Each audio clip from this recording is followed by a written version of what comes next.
Imagine this. It's 6:30 in the morning. Your alarm goes off. Without thinking, your hand reaches for your phone.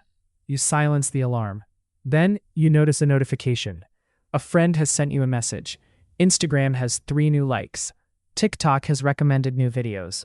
YouTube has another video waiting. Before your feet even touch the floor, you've already opened 3 different apps. 5 minutes become 15. 15 become 30.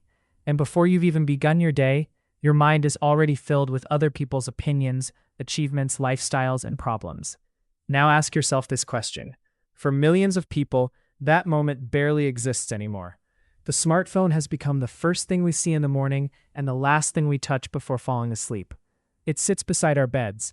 It follows us into classrooms, into meetings, into restaurants, even into the bathroom. It has become the closest companion many of us have ever had. But what if the same device that keeps us connected is also quietly affecting our happiness? Today, we're going to explore one of the biggest mental health questions of the digital age. Is your phone making you depressed? The answer isn't as simple as yes or no. Depression is a complex medical condition influenced by many factors, including genetics, life experiences, stress, trauma, physical health, relationships, and environment. A smartphone alone doesn't cause depression, but growing research suggests that excessive or unhealthy phone use may contribute to low mood, loneliness, poor sleep, anxiety, and depressive symptoms for some people, especially when combined with other risk factors. By the end of this documentary, you'll understand why your phone feels impossible to put down, what it's doing inside your brain, and most importantly, how you can take back control before it starts controlling you. Let's begin. Think about this. The average smartphone today is more powerful than the computers that helped send astronauts to the moon. Yet instead of exploring space, most of us spend hours every day scrolling through strangers' lives. According to estimates from Global Digital Reports, the average person spends well over 4 hours per day using their smartphone. That adds up to roughly nearly 30 hours every week, around 60 days every year, several years of a lifetime spent looking at a screen. Now imagine spending 2 full months of every year doing the same activity. That's how much time many people give to their phones. But it isn't just the amount of time, it's how that time is spent. Researchers have found that different types of phone use can have different effects. Video calling a loved one, learning a new skill, or navigating to a destination can be beneficial. In contrast, hours of passive scrolling, constant social comparison, or late-night screen use are more often linked with poorer mental well-being. This distinction matters. Technology itself isn't the enemy. The habits we build around it can become the problem. The attention economy. Have you ever wondered why every app seems to know exactly what you want to watch next? That's because your attention has become one of the world's most valuable products. Most social media platforms don't charge you money to use them. Instead, they compete for your time. The longer you stay, the more advertisements you see. The more advertisements you see, the more revenue those platforms generate.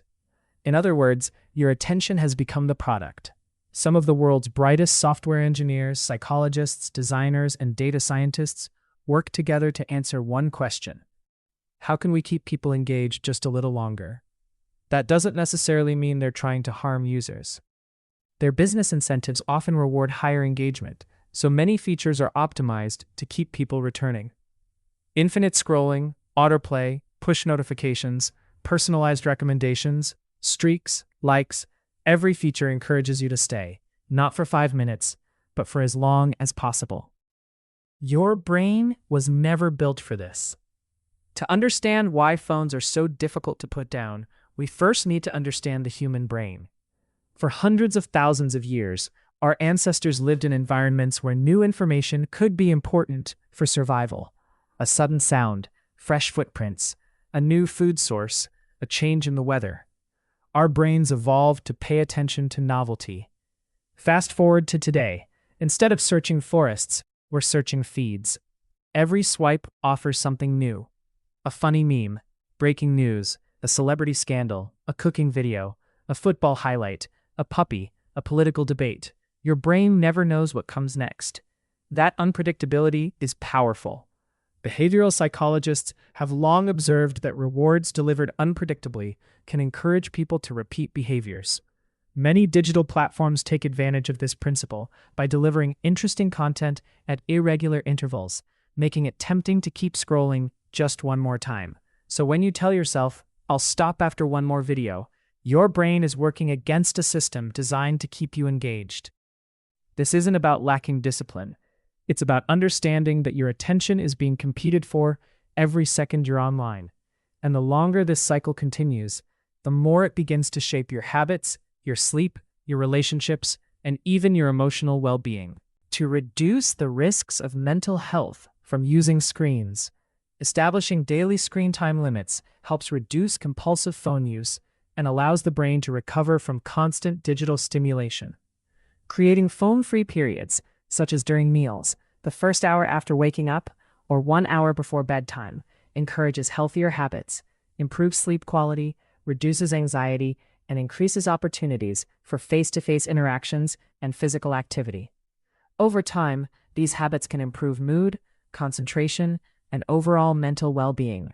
Thanks for watching. Subscribe for more videos and let's grow the channel together, because your subscription and engagement encourages me to spend time analyzing and publishing quality content to help us be informed in many aspects of our lives.